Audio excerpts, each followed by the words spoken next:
ज्योतिष साथी YouTube channel हेरेर बसिरहनुभएका सम्पूर्ण दर्शकवृन्दहरुमा हार्दिक नमस्कार छ। म हजुरहरुको ज्योतिष साथी ज्योतिष केशव गौतम। ज्योतिष साथी यूट्यूब च्यानलका माध्यमबाट हामीहरुले हजुरहरुलाई ज्योतिष, वास्तु, धर्म, दर्शन, संस्कृति र परम्परासँग सम्बन्धित नयाँ सामग्री प्रस्तुत गर्दै आइरहेका छौं। अहिले माघ महात्म्यको समय चलिरहेका कारण हजुर सामु हामीहरुले नियमित रूपमा श्री स्वस्थानी व्रत कथा लिएर उपस्थित हुँदै आइरहेका छौं। यसै सिलसिलामा हामी हजुर सामु आज 20औं अध्याय लिएर उपस्थित भएका छौं। श्री स्वस्थानी परमेश्वरीको 20औं अध्यायको कथा प्रस्तुत गर्नुभन्दा पहिला श्री स्वस्थानी परमेश्वरीलाई स्मरण गर्दै सम्पूर्ण श्रोतागणहरूले हातमा चन्दन, अक्षता, पुष्प लिएर श्री स्वस्थानी परमेश्वरी व्रत कथाको आरम्भमा उल्लेख गरिएको श्री स्वस्थानी व्रत कथाको पुष्पाञ्जलि वाचन गर्नु। यम ब्रह्मा वरुरेन्द्र रुद्र मरुतस्तुन्नंस्त देवैस्तवै वेदै सांगपदो कर्मपनिषदै गायन्ति यम सामगा ध्यानावस्थित तद्गते नमनसा पश्यन्तं योगिनो यश्चन्तं न विदुसुरासुरगणा देवाय तस्मै नमः। श्रीमंचंदन चलचितु जलबपु शुक्लां ब्रह्मालिका मालालंकित कुंडला परविलसना मुक्ताबली शोभिता सर्वज्ञान निदान पुस्तकधरा रुद्राक्ष मालाधरा वाग्देवी भजनं भुजे वसतु मे त्रैलोक्य माता चिरम्। मूकं करोति वाचालं पंगुलं लंघयते गिरं यत्कृपा परं वन्दे परमानन्दमाधवम्। नमो भगवते तस्मै व्यासाय मिततेजसे यस्य प्रसाद वक्ष्यामि नारायण कथामिमं। नारायणं नमस्कृतं नरो चैव नरोत्तमं देवीं सरस्वतीं व्यासं ततो जय मुदीरये। श्री स्वस्थानी परमेश्वरी की जय। अतः 20औं अध्याय 20औं अध्याय। यह अगस्त मुनि अर्को मंगलबार को बिहान पूजा प्रार्थना सकिएपछि सिद्धिविनायकको मूर्तिले भन्न थाल्यो, हे शिवभट्ट ब्राह्मण, अघि कुनै समयमा गन्धर्व लोकमा सुख संगीत नाम गरेको एउटा गन्धर्व थियो। त्यसकी प्रमोदिनी नाम गरेकी एउटी छोरी थिई। त्यो अत्यन्तै सुशील गन्धर्वकी सुशीला अनि स्वर वेदिका सुस्वरा एवं चन्द्रकान्ताकी सुतारा एवं सुप्रभाकी चन्द्रिका नामका छोरीहरू थिए। ती गन्धर्व कन्या अप्सराहरूको यिनै शुभ नामहरू थिए। फेरि ती सबै पाँचै कुमारीहरू उमेरमा पनि बराबरीका थिए। मानव ती चन्द्रमाबाट निस्किएका चाँदनी जस्तै प्रकाशमान थिए। ती पाँचै चन्द्रमा जस्तै मुख भएका, अति राम्रो केश भएका थिए र चन्द्रमाको अमृत रूपी रस भरिएका उस्तै उनका ओठहरू पनि थिए। जसरी चन्द्रमाको चाँदनी सेता कमलका प्रफुल्लता सञ्चार गर्दछ, त्यस्तै गरी उनको दर्शनले हेर्नेका आँखाहरूमा आनन्दको सञ्चार हुन्थ्यो। मानव उनीहरू सुन्दरताको डल्लोबाटै पैदा भएका जस्ता अति राम्रा रूपमा पनि अत्यन्तै सुन्दर देखिन्थे। उनका कुचकुम्ब गोला गोला र उठेका ठाडा थिए। मानव ती वैशाख महिनाका कमल जस्तै लाग्दथे। नयाँ पालुवाहरूले शोभिएको लहरो झै नयाँ यौवन छचल्किए र ती अत्यन्तै सुन्दर थिए। तिनीहरू पहिलो मिसिएको सुन जस्तै गोरा थिए। यसै कारण उनको चमक पनि सुनको जस्तै देखिन्थ्यो। ती सुनकै अलङ्कारले शोभिएका थिए। तिनीहरूले सुनले बनेका चम्पाका फूलहरूको माला लगाएका थिए अनि सुनकै वर्णका सुनकेसरीका फूलहरूका लहराकले चुल्ठो सजाएका थिए अनि सुन जस्तै चम्पकले सुन्दर वस्त्र धारण गरेका थिए। ती सबै सातै स्वर समूहमा हाउभाउमा नाना प्रकारका मृच्छङ्गा आदि स्वरहरू निकाल्न सक्ने सामर्थ्यवान थिए। विशेष गरी ढोलकमा ताल ध्वनि विनोदमा र बाँसुरी मुरली वीणा बजाउनमा र भिन्न भिन्न स्वरमा मादल बजाउनमा, नाना भाँतीका नाचगान गर्नमा र विविध प्रकारका चित्र बनाउने लहरमा, त्यस्तै अनेक किसिमका कलाहरूमा ती निपुण थिए। त्यस्ता प्रकारका ती कन्याहरू कुनै बेला वनखेडामा मुग्ध थिए। ती कन्या आफ्ना पिताहरूले पालिएका भएर पनि कुबेरका बगैँचामा डुलफिर गर्थे। यस्तैमा एका समयमा लहर्नेले नै ती पाँचै कन्या मिलेर वैशाख महिनामा एउटा वनबाट अर्को वनमा जाँदा पारिजातका फुलहरू टिप्ने र बटुल्ने गर्थे।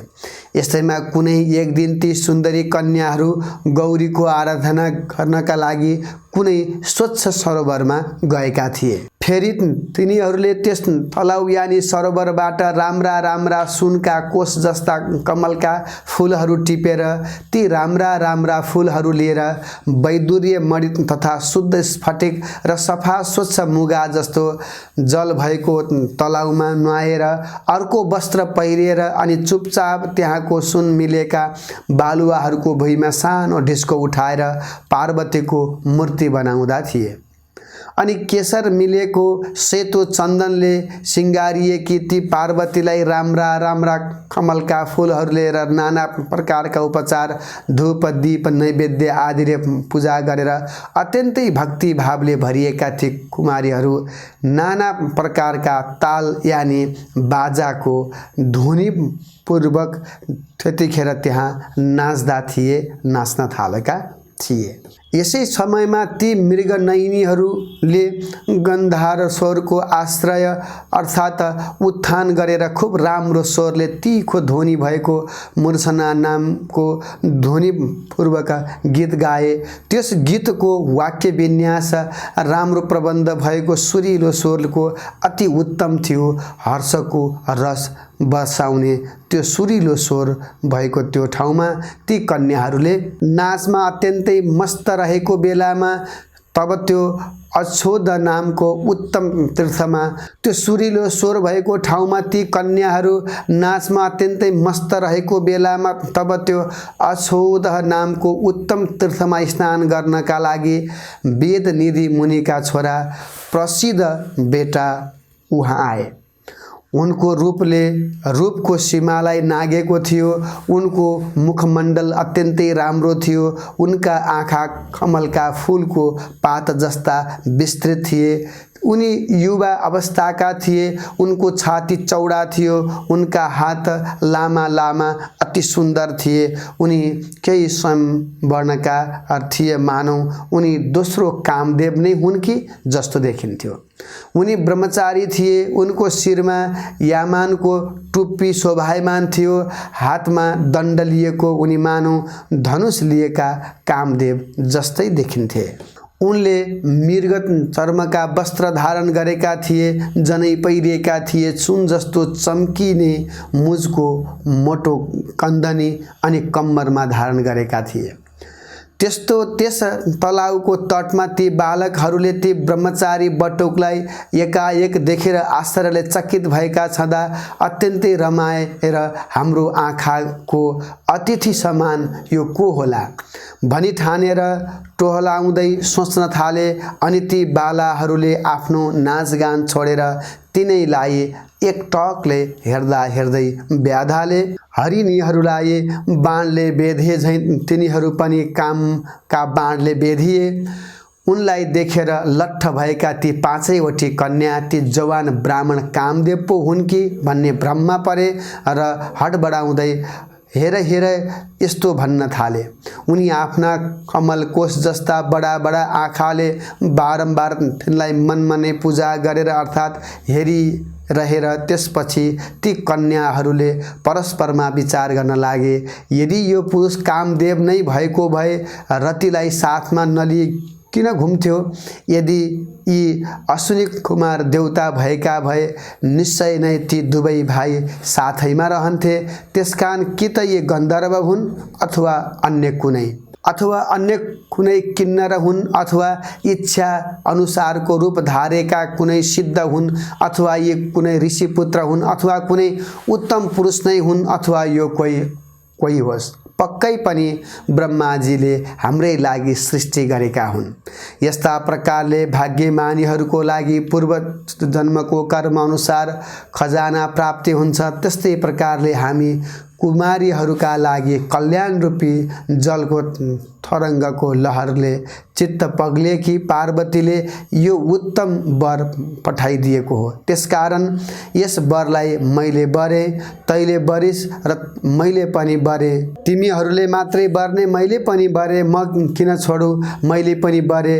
तिमीहरू भन्दा म के कम छु, लौ मैले पनि बरे भन्दै यस्ता प्रकारले ती पाँचैवटीले परस्परमा बोलिरहेको बेलामा त्यहाँ तिनीहरूको यस्तो कुरो सुनेर ती महर्षि कुमारले आफ्नो मध्याह्नको नित्य क्रिया सकेर अनि ती बटुक प्रसिद्धले पनि तिनको कुरो आफ्नो हृदयमा विचारेर यो विघ्न आइलाग्यो भन्ने ठाने, किनकि ब्रह्मा विष्णु महादेव आदि देवताहरू पहिलेका जो सिद्ध मुनिहरू अनि यी योग बल भएका योगीहरू पनि अबला युवतीहरूको यो अद्भुत लीलाद्वारा मोहित गरिसकेका छन्।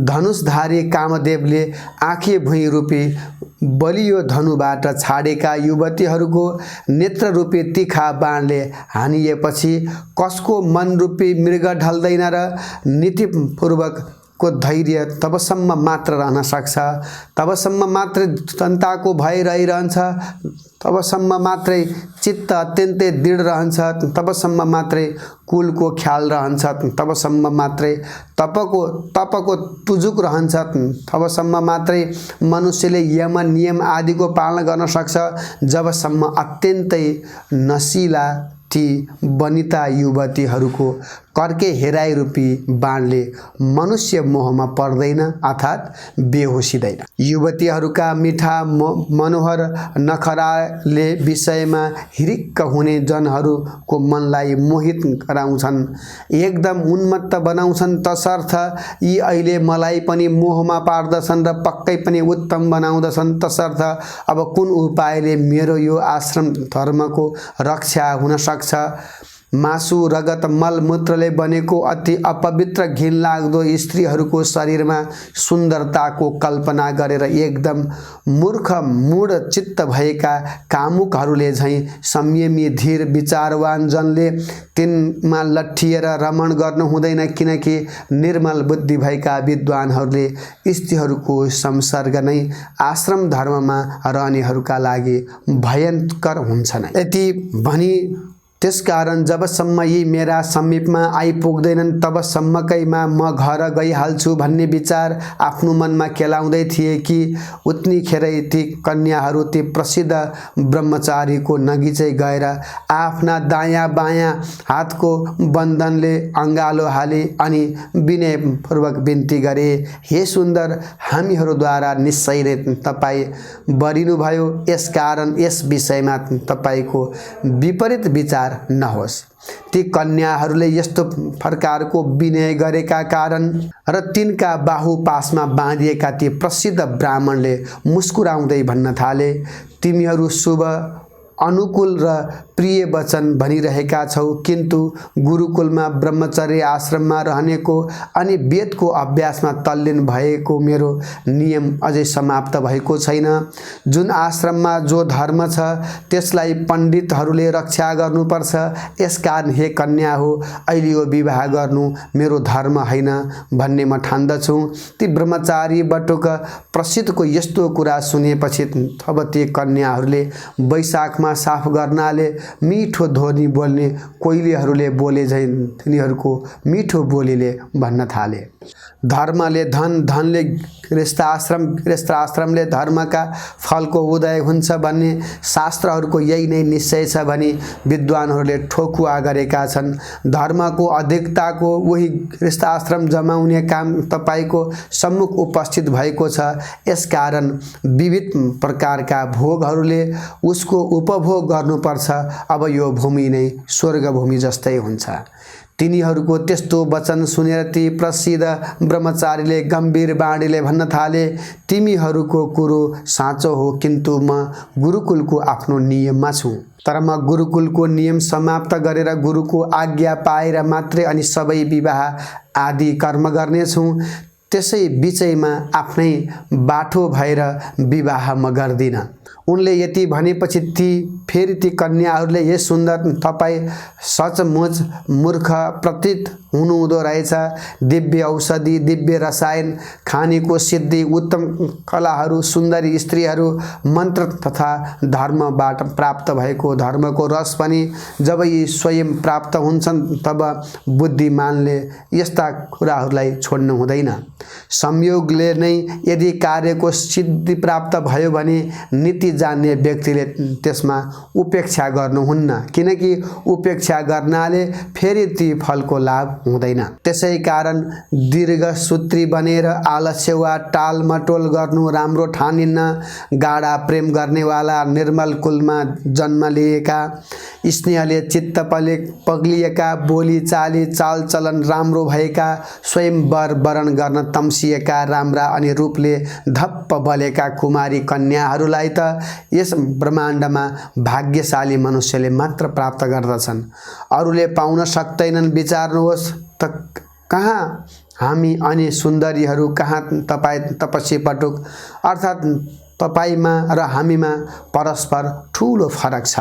साँच्चै हो, यस्तो नहुने कुरालाई पनि हुने गराउनमा विधाता अति पण्डित यानि जान्ने छन् भन्ने कुरो हामी मान्दछौँ।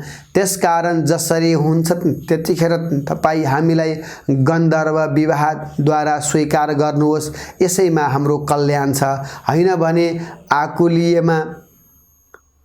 भने आकुलिएका हामी अब जीवित रहन सक्दैनौँ। तब तिनीहरूको त्यस्तो कुरो सुनेका धर्म जान्नेहरूमा श्रेष्ठ ती प्रसिद्ध ब्राह्मणले भने, हे मृग नयनी हो, धर्म नै धनमा भएका मनुष्यहरूले धर्मलाई कसरी त्याग्ने? धर्म, अर्थ, काम, मोक्ष यी चारैलाई यथोक्त विधिले सेवन गरे मात्र यी सफल हुन्छन्, हैन भने निष्फल हुन्छन्। यतिखेर म व्रती छु, यसकारण व्रत पुरा नगरिकन बिना समयमा स्त्रीको पानी ग्रहण वा स्त्री ग्रहण गर्दिन, किनकि जो मनुष्य क्रियाको समय जान्दैन उसले क्रियाको फल पाउँदैन।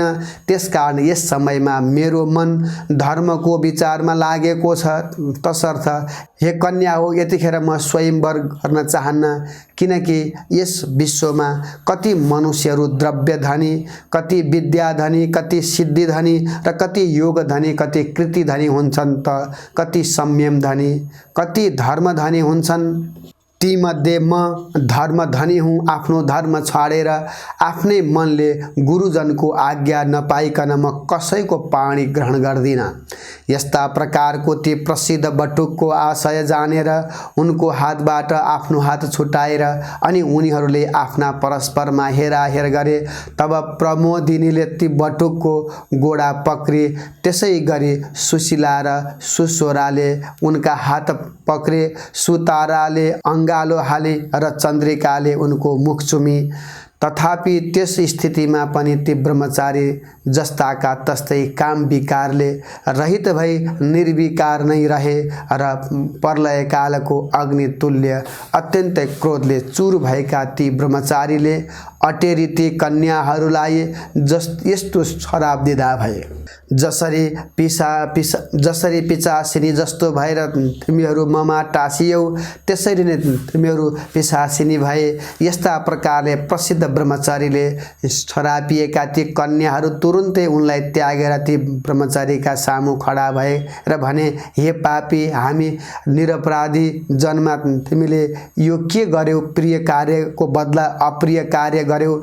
तिम्रो यो धर्म ज्ञानलाई धिक्कार छ। जो मनुष्य आफ्ना अनुरागी भक्तजनहरूमा मित्रजनहरूमा द्रोह गर्दछन् त्यस्ता पुरुषहरूको दुवै लोकमा सुख मिल्न सक्दैन। कुरामा हामीले सुनेका छौँ, त्यसै कारण तिमी पनि हामीहरूको श्रापले तुरुन्तै फिचास हौ। यति भनेर चुप लागेर ती बाला कन्याहरूले भोक प्यासले आकुल व्याकुल हुन थाले। हे शिवभट्ट ब्राह्मण, तब परस्परमा श्रपाश्रप गरेर दुवै थलाउका तीरमा ती कन्याहरू र त्यो प्रमोद ब्रह्मचारी पनि सबै छवैजना पिशाच भएर रहँदा भए। तब ती पिशाचका सबै ती पिशाचिनीहरू पनि पहिले गरेका पाप कर्मले त्यो भयङ्कर फललाई रुँदै खराउँदै बिताउन लागे। यस शुभबाट पूर्व जन्ममा आर्जित गरिएको शुभ वा अशुभ कर्मको फलका कारण यो जीवनमा भोग गर्न सकिन्छ। यसैले समय आएपछि यस जीवनमा भोग्न सक्ने अवस्था बन्छ। यसलाई देवताहरूले पनि आफ्नो छायालाई चाहिँ निवारण गर्न यानि हटाउन सक्दैनन्। त्यसपछि ती कन्याहरूका र ती ब्रह्मचारीका आमा बुवा रुँदै तप्रिँदै हिँड्दथे। प्रारब्धको यो भोग अमिट हुने हुनाले ती बालकहरूलाई र उस ब्रह्मचारीलाई पनि चयन थिएन। पिशाच भएपछि ती पिशाचहरू आहारका लागि अत्यन्तै दुखी भएर त्यसै तलाउको किनारमा यताउति भड्किँदै बस्दथे। यस्तै प्रकारले धेरै समय बितेपछि मुनिहरूमा श्रेष्ठ लोमसजी पुष महिनाको शुक्ल चतुर्दशीको दिन अशोध तालमा स्नान गर्नका लागि त्यहाँ आए। तब ती ब्राह्मण लोमसलाई देखेर भोकले आकुल भएका ती सबै पिशाचहरू एकजुट भएर उनलाई मार्ने इच्छाले उनीतिर दौडे। किन्तु लोमसजीका अति कडा तेजले वत्सवत्सल पोलिएका ती उनको अगाडि नगिचाइरहन असमर्थ भएर सबै टाढै रहे। त्यसै बेला त्यहाँ वेदनिधि नामका ब्राह्मण टुप्लुक्क आइपुगे।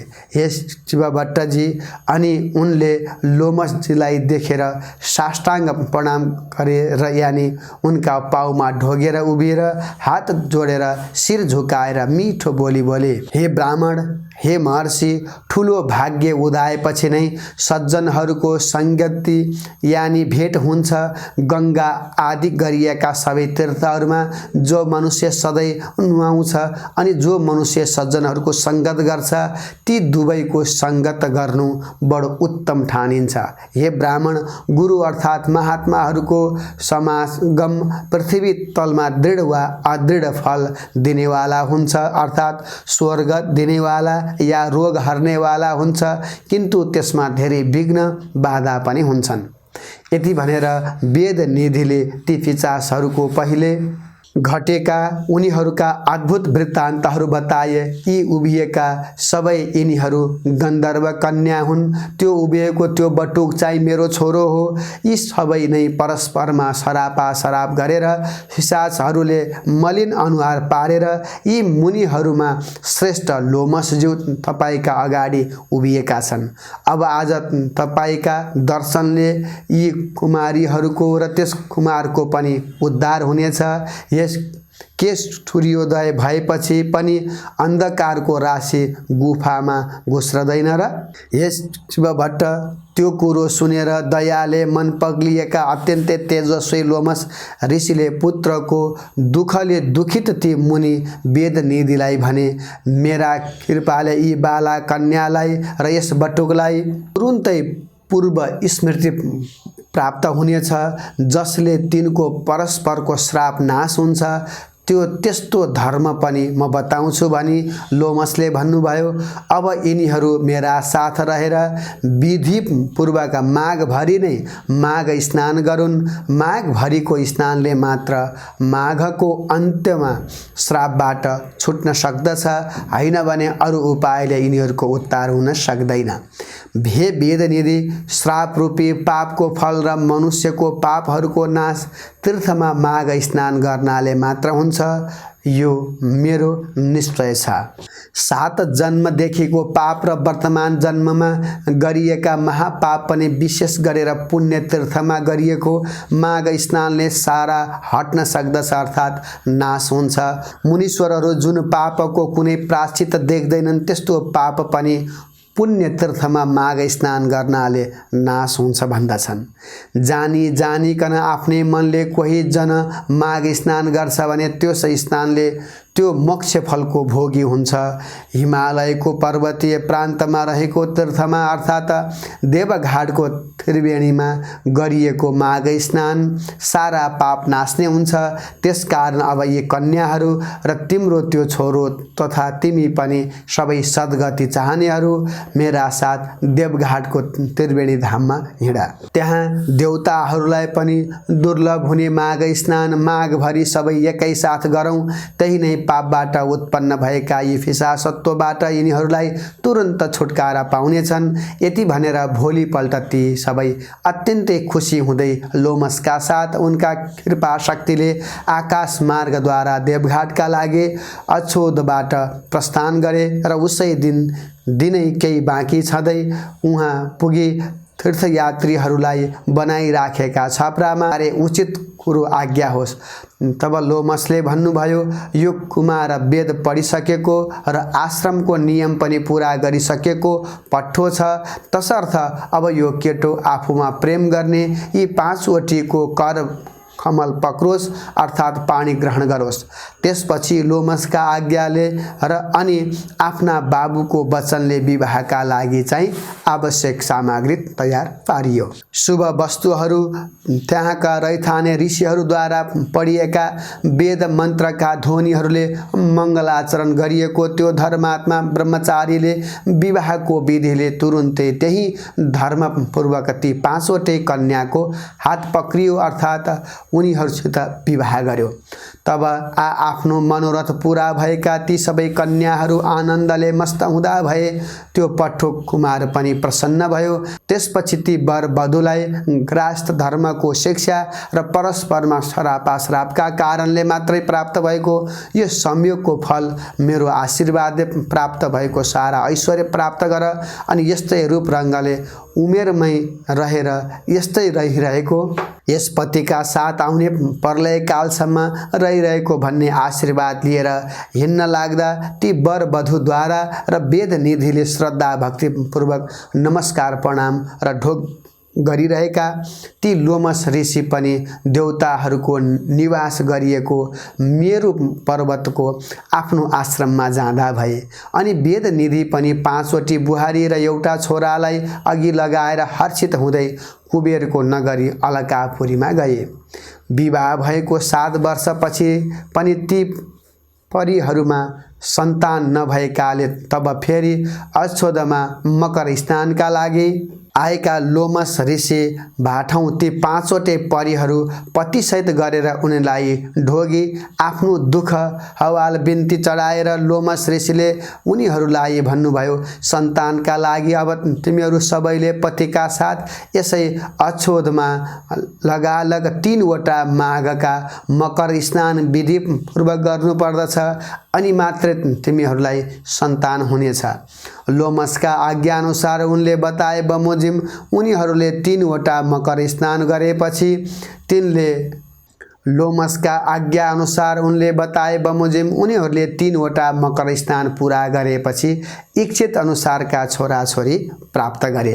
तसर्थ यस शिवभट्ट ब्राह्मण तिमी पनि यो देवघाटको त्रिवेणीमा विधि र नियम पूर्वक पति पत्नी सहित भई लगातार 3वटा माघ स्नान गर वा मकर स्नान गर र अनि म तिमीलाई आकाशमा सूर्य चन्द्र रहुन्जेल नाउ चलिरहने सन्तान दिनेछु।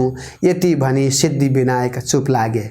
ये अगस्त मुनि तब सिद्धि विनायकले बताए बमोजिम शिवभट्टले विधि विधान सहित मकर राशिमा सूर्य रहेको दिन माघे संक्रान्तिदेखि माघ समाप्तिसम्म नियममा रहेर 3वटा माघ स्नान पूरा गरे।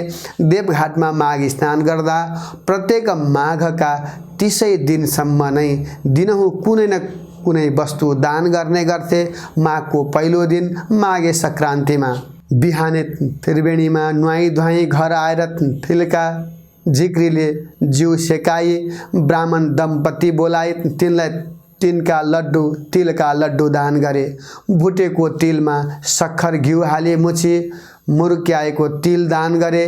भुङ्गोमा पोलेको आगो माथिको पानीमा उसिनिएको थरुलका टुक्रा त्यस्तै सखरखण्ड सुथुनी आलु पिडालु एवं बोतोमा भरी घिउ तथा सखरका डल्ला अनि ती दम्पतिलाई नै खिचडी खान प्रशस्त पुग्ने गरी 1 माना वा बेसी नै मसिना नयाँ चामल त्यति नै दलेको मासको खस्टे दाल र त्यस खिचडीमा हाल्न चामलको आधा नापको घिउ अनि अरू तरकारी अचारका लागि चाहिने सरसामानहरू टक्र्याए। यसरी सिधा र लाउने तयारी कुनै लुगा वा ओढ्ने वा सुती धोती उपकरण आदि दान गर्दथे। यसरी विशेष गरी गरिब गुरुवालाई पनि तिलका लड्डु र गुडका डल्ला बाँडिदिन्थे। आशाले उनीहरूको पनि पोल्टो भरिदिन्थे अनि अरू प्रत्येक दिन चाहिँ दाउरा, कम्बल, वस्त्र, जुत्ता, घिउ, तेल, डसना, तकिया, दोलाई, पाखी, अन्न, सुन, कमण्डलु, यसै गरी अखण्ड दीप तथा खङ्गालहरूलाई भोजन, लुगाफाटा, भरभराउँदो कमल, पातलो दुध, हलुवा, पुरी, तयारी खिचडी, जिलेबी एवं जाडोले थुरथुराइरहेका कङ्गालहरूलाई कम्बल र खाना आदि गुप्तदान अनि चटाई, गुन्द्री, बर्का, काने टोपी, तयारी लाउने लुगाहरूमध्ये कुनै न कुनै एउटा चिज बाहुनहरूलाई दान दिने र गरिबहरूलाई बाँडिदिने गर्थे। यसै गरी 3 वटा माघभरि माघ स्नान गरिसकेपछि लगत्तै आउँदो मङ्गलबार सिद्धिविनायकको पूजा गर्न गएका शिवभट्ट दम्पतिले पूजा गरिसकेपछि स्नान प्राप्तिका लागि प्रभुको आज्ञा अनुसार 3 वटा मकर स्नान विधिपूर्वक हामीले पूरा गर्यौं। हे प्रभु, अब हामीलाई प्रभुको करार अनुसार सन्तान दिनुहोस् भन्ने प्रार्थना गरे। ती भक्त शिवभट्ट दम्पतिलाई सिद्धिविनायकले भन्न थाल्नुहुन्छ, हे शिवभट्ट दम्पति, आजको 8औं दिनमा बिहान आई यसै गरी मेरो पूजा गर्नु र उसै बेला एउटी गाई आएर तिम्रो मुख हेरिरहने छिन्। तिमीले पनि गाईको मुख हेरेर पूजा गर्नु अनि गाईले गोब्र्याउने छिन्। त्यो गोबर भूमिमा खस्न नदी हातमा थापी घरमा लैजानु र तसलामा राखी त्यसमाथि तसदैले छोपिदिनु। 4 दिन भएपछि हेर्नु कन्या उत्पन्न भइरहेकी हुनेछिन्। छोरो भने तिमीले पूर्व जन्ममा लिएका छैनौ। यति विनायकको आज्ञा सुनि शिवभट्ट ब्राह्मण र सती ब्राह्मणी सिद्धिविनायकलाई दण्डवत प्रणाम गरी घर फिरे। उता सिद्धिविनायक पनि अन्तर्ध्यान हुनुभयो। त्यसको 8 दिनपछि मङ्गलबार बिहानै समस्त पूजा सामग्रीले दुवै स्त्री पुरुष सिद्धिविनायकको मन्दिरमा गई पूजा गर्न लाग्दा एउटी गाई आएर हेरिरहिन् अनि शिवभट्टले सिद्धिविनायकको पूजा सकेर गाईको पनि पूजा गरे। तब गाईले गोब्र्याइन् र शिवभट्टले त्यो गोबर भुइँमा खस्न नपाउँदै हातमा थापेर सिद्धिविनायकलाई दण्डवत प्रणाम गरी आनन्दसँग घर आए अनि त्यो गोबर तसलामा राखी माथिबाट तसलैले छोपिदिए। 4 दिन भयो र माथिको तसला झिकी हेर्दा कन्या उत्पन्न भइरहेकी देखे। कस्ती कन्या भने मध्याह्नकालको सूर्य जस्तो तेज भएकी, पूर्णचन्द्र जस्तै मुखमण्डल भएकी, बासुकी नाग झैँ हातपाउ भएकी र बाघको जस्तै कम्मर भएकी, सावित्रिका जस्तै पैतला भएकी त्यस्तै परम सुन्दरी कन्या देखेर शिवभट्ट र सती अत्यन्तै हर्षित भई तसलाबाट झिकेर निदान गरी राम्रोसँग सुरक्षा गरी पाले।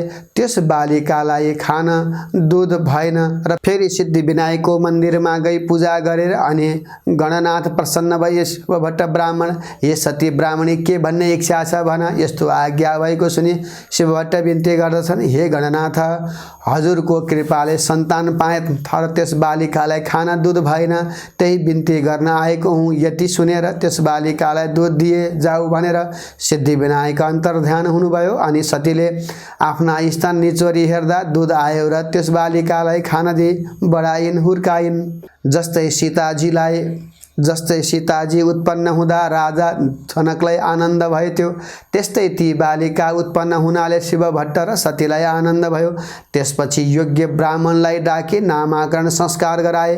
ती ब्राह्मणहरूले भने, शिवभट्ट गाईको गोबरबाट उत्पन्न भएकी हुनाले यी बालिकाको नाम गोमा भयो र यी बालिका भाग्यमानी हुनेछिन्, सम्पूर्ण लोकले सम्मान गर्नेछन्।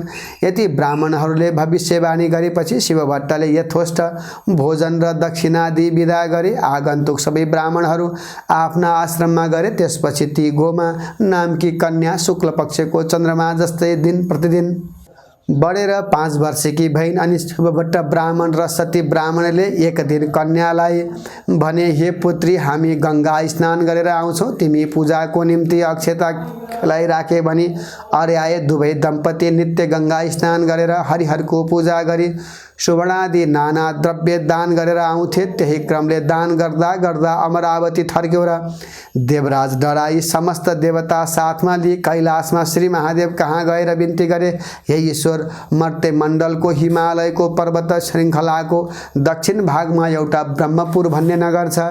त्यहाँ शिव भट्ट नाम गरेको ब्राह्मण र सती नाम गरेकी तिनकी पतिव्रता स्त्री छिन्।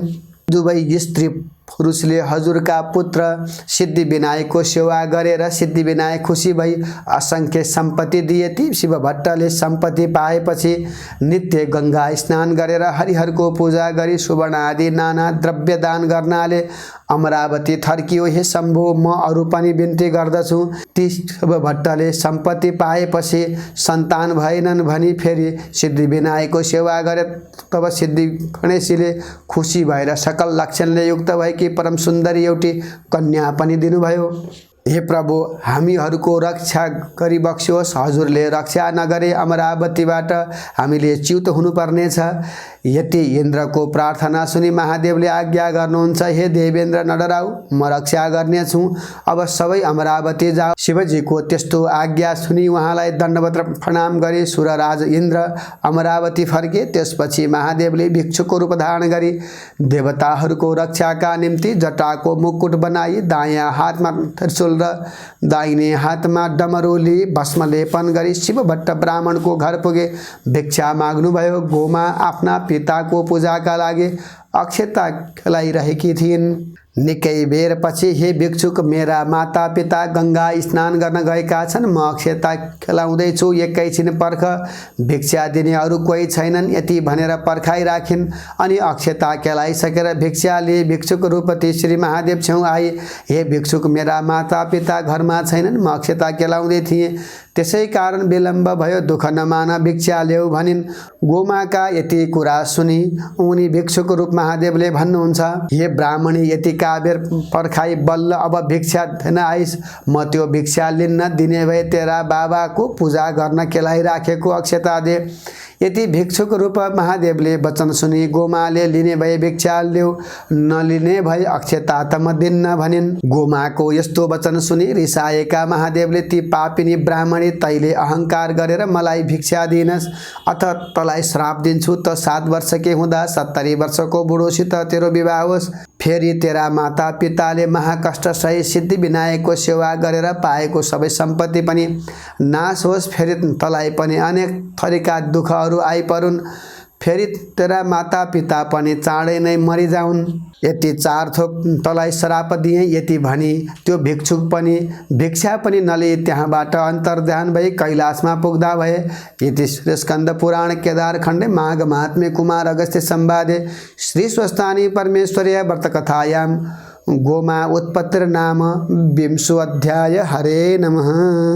श्री स्वस्थानी व्रतकथाको अन्त्यमा वक्ताले श्री स्वस्थानी व्रतकथा समापन गरिसकेपछि वक्ताले विशेष गरी श्री स्वस्थानी भगवतीको स्तुतिगान गाउनु र श्रोतागण र वक्ता सबैले चन्दन अक्षता पुष्प लिएर हात जोडेर यो स्तुतिगान सामूहिक रूपमा गाउनु। उपनयतु मङ्गलं वः सकल जगत मङ्गलालय श्रीमान दीनकरण किरण निबोधित नवन लीन निवेक्षणः कृष्णः काले व्रसतु प्रजन्यं पृथिवी शशशालिनी देशोऽयं क्षेवरहितो ब्राह्मणा सन्तु निर्भया अपुत्रा पुत्रिणा सन्तु पुत्रिणा सन्तु पौत्रिणा निधना सदना सन्तु जीवन्तु शरदां शतम् तत्रैव गंगा यमुना च तत्र गोदावरी सिन्धु सरस्वती च तीर्थानि सर्वाणि वसन्ति तत्र तत्रैव द्वार कथा प्रसंग या कुन्देन्तु तुषारहार धवला या शुभ्रवस्त्रावृता या वीणा वरदण्ड मण्डितकरा या स्वेद पद्मासना या ब्रह्माच्युत शंकर प्रभृतिवी देवै सदा वंदिता सामं पातु सरस्वती भगवती निःशेषजाड्यापः कायेन वाचा मनसेन्द्रियैर्वा बुद्ध्यात्मना वा प्रकृति स्वभावात् करोमि यद्यत् सकलं परस्मै नारायणायेति समर्पयेत्। स्तुतिगान पछाडि चन्दन अक्षता पुष्प श्री स्वस्थानी व्रतकथाको पुस्तकमा राखेर सबैजनाले श्री स्वस्थानी व्रतकथाको पुस्तकलाई दण्डवत गर्नु।